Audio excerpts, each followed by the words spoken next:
মুরাদ আশ্রয় দিয়া মুরাদের ছত্রছায়া থেকে মুরাদের হুকুমে আমার পুরো পরিবার শেষ করে দিতে আসছে। কিসের অদৃশ্য শক্তি যে আসামিরা আমাদের পরিবারের 5 জনকে একসাথে কুপিয়ে তারা এখনো প্রকাশ্যে মানুষকে হুমকি দিচ্ছে। 23 সালে শাহাবুদ্দিন প্রকাশ্যে খুন করছে।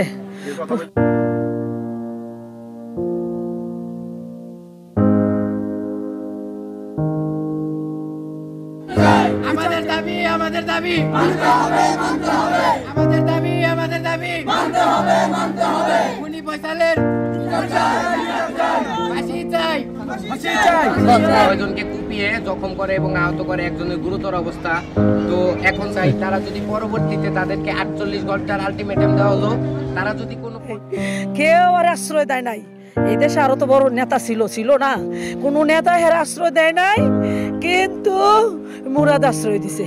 মুরাদ আশ্রয় দিয়া মুরাদের ছত্রছায়া থেকে মুরাদের হুকুমে আমার পুরো পরিবার শেষ করে দিতে আসছে। অতি সাপ কি কারণে সেই মুরাদের নাম বাদ দেওয়া হলো আমাদের অগোচরে? কেন মামলা দিয়েছি আমরা, ওনারা তদন্ত করে বের করবে মুরাদ জড়িত কিনা। মামলা হওয়ার আগে কেন মুরাদের নাম এখানে বাদ গেল? যাক, যেটা মামলা হয়েছে আজ পর্যন্ত আজকে কয়দিন, 8 দিন, একটা আসামি ধরতে পারে নাই।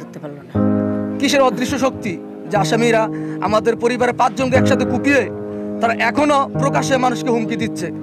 যারা এই ছবি শেয়ার করছে তাদেরকে হুমকি দিতেছে।